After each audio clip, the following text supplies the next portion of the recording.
మతం మరణాన్ని తప్పిస్తుందా? మతం మనిషిని బ్రతికిస్తుందా? మతం మనిషికి పునరుజ్జీవాన్ని ఇస్తుందా? మతం మనిషిని రిజరెక్ట్ చేస్తుందా?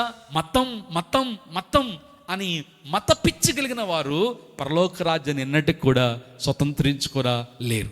మతము మనిషిని బంధిస్తుంది, మతము మనిషిని బానిసను చేస్తుంది, మతము మనిషిని విడదీస్తుంది, వర్గ భేదము కలిగిస్తుంది, ప్రాంత భేదము కలిగిస్తుంది, భయంకరమైనటువంటి ఉద్దేశాలు రగిలిస్తుంది. ప్రియులారా, క్రైస్తవ్యం మతము కానే కాదు. క్రీస్తు ఏర్పరిచిన మార్గం మనిషిని ఏకం చేస్తుంది. క్రీస్తు ఏర్పరిచిన మార్గం మనిషికి సమాధానం కలిగిస్తుంది, మనిషికి నెమ్మదిని కలిగిస్తుంది. క్రీస్తు మతం స్థాపించడానికి వచ్చిన వాడు కానే కాదు.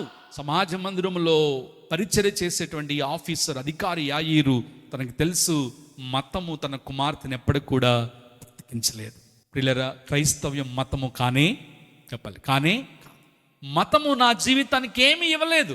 నా జీవితం మార్చబడాలంటే, నేను నూతన స్థితిలోనికి రావాలంటే దేవుని పాద సముఖములోనికి తప్పకుండా తెలుసు. యాయిరి కారణం ఏంటంటే, యూదుడైనప్పటికీ, మోషే ధర్మశాస్త్రాన్ని పఠిస్తున్న వాడైనప్పటికీ, యేసుక్రీస్తు ప్రభు వారు చేస్తున్న పరిచర్య గురించి విన్నాడు.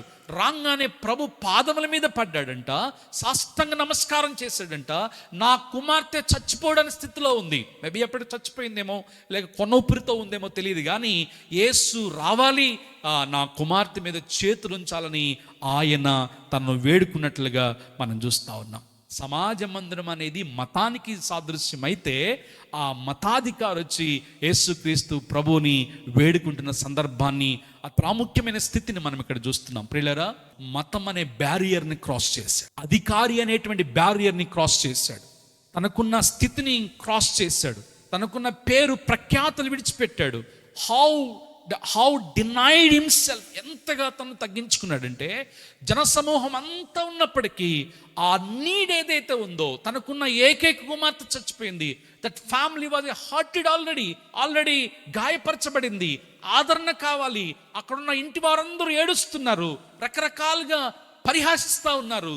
ఆ సమయంలో మతం వైపు పరుగులు పెట్టలేదు ఈయన. మతాన్ని రద్దు చేసి, మతాన్ని త్రోసివేసి మార్గాన్ని ఏర్పాటు చేసినటువంటి క్రీస్తు ప్రభు పాదాల దగ్గరికి వచ్చాడు. హల్లెలూయా, హల్లెలూయా. ప్రియులారా, అద్భుతాలు మతాల పేరిట జరగవు.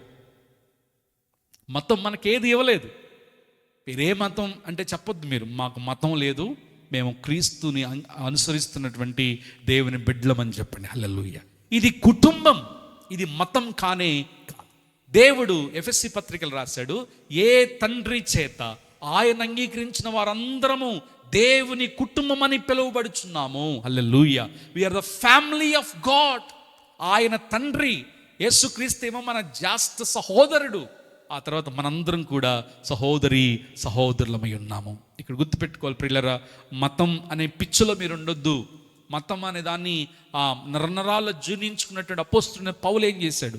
ఆఖరకు దేవుని చేత గుడ్డివాడైపోయాడు. అననీయ వచ్చాడు, తన కళ్ళకు పట్టినటువంటి పొరలన్నీ కూడా రాలిపోయినాయి. ఆ పొరలు రాలిపోయి ఉండకపోతే జాతి పిచ్చి, మత కాంక్ష పౌలును మనుషుల్ని చంపేటువంటి హంతకుడిగా మార్చేస్తాయి. ఈరోజు మన దేశ స్థితిని చూసినప్పుడు మతం వర్గాలను కలిగిస్తుంది, మతం విభజిస్తుంది, మతం విద్వేషాలను రచ్చగొడుతుంది. ఒకవేళ నువ్వు నా మతం కాకపోతే దేశం విడిచిపో అనేటువంటి పరిస్థితులు మన దేశంలో వచ్చేసాయి.